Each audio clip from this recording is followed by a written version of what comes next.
Procrastination is the act of delaying or postponing something that we know needs to be done. It could be to walk the dog, it could be to take the meat out of the freezer, it could be to even clean our room. I'm guilty of it, and if you clicked on this video, you're most likely guilty of it too. And these are things that I did to turn my procrastination into productivity. The first thing is to start looking at the bigger picture. Look at the bigger picture.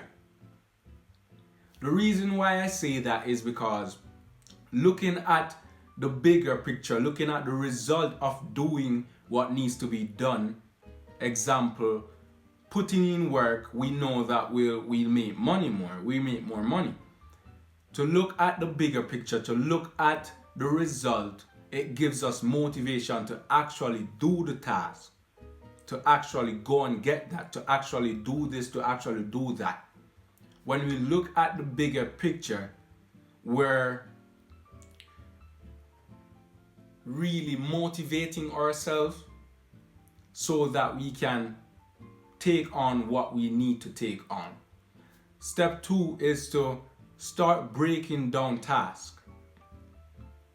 This is very helpful to get you started. When you, let's say you have a homework to do, when you plan the homework, when you break it down and say, well, all right, let me first take out my pen, then I'm going to start jotting down notes, then I'm going to start researching. It makes it a bit more organized and easier to do because you're focusing on one thing, and when you're focusing on one thing, it makes it better. It makes it easier. So start breaking down your task. The next thing is to start looking at your progress.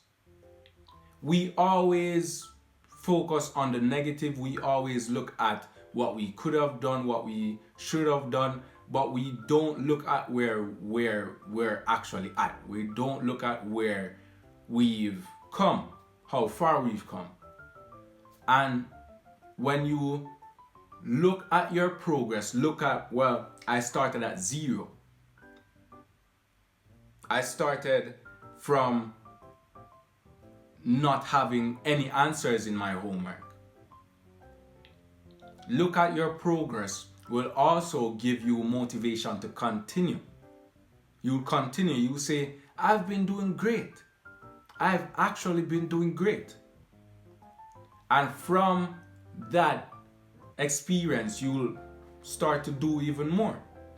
You'll even start to do more because you're motivated to do more. The next step is to internalize it. When I say internalize it, I mean to really believe in it. Let's say you want to be a millionaire. A millionaire, you're going to start walking like a millionaire. You're going to start talking like a millionaire. You're going to start running like a millionaire. But start to really believe in it. You have your homework to do. Believe that you can do your homework. Believe in it. Believing is a superpower, honestly. The next step is to prioritize what's important. You really need to prioritize what's important because look at this. Let's say a same example. You have your homework to do, right? And you decide to play games before. Isn't it better to do your homework and then go and play the game? The pros in that is that you will have more time to play the game. You will enjoy it more because there's nothing else to do. You won't have a time limit. It's best to really prioritize the important stuff. Prioritize what you need to do now. Let's say you have the meat to take out of the freezer. I'm going to watch this movie first. Isn't it better to take out the meat and then go and watch the movie? You won't have anything to think about. You won't have anything to really worry about.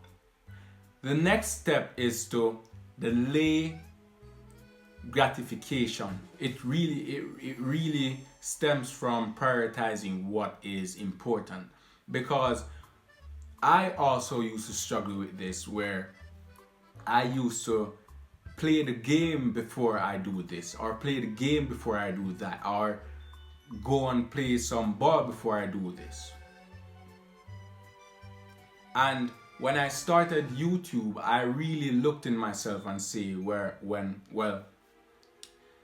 if I really want to do this, if I really want to take this seriously, I can't put anything above it.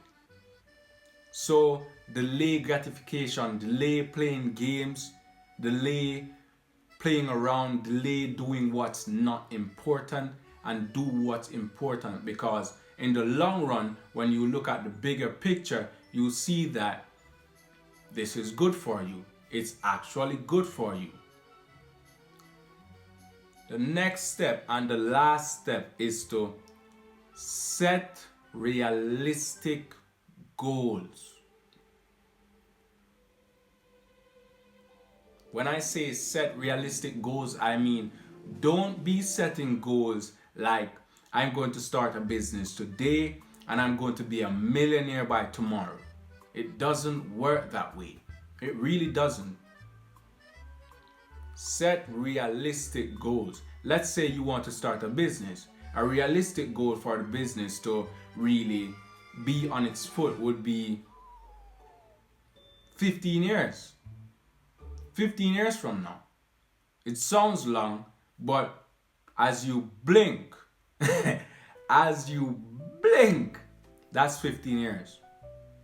Set realistic goals, and when you don't set a realistic goals, it gives you a sense of failure when you don't achieve it. And that sense of failure develops, and when it develops, you start to criticize yourself, you start to compare yourself, you start to feel bad about yourself, because you're going to be like, man, I can't get anything done. I can't get anything done. I can't do this. I can't do that. When you really can, but your goal is just so unrealistic. So the time that you put yourself to do the actual goal, it's not realistic. So you really can't achieve it in that time if it's unrealistic. Be realistic with your goals. Look at the bigger picture, internalize it, look at your progress, delay gratification. I'm telling you, delay gratification, and subscribe.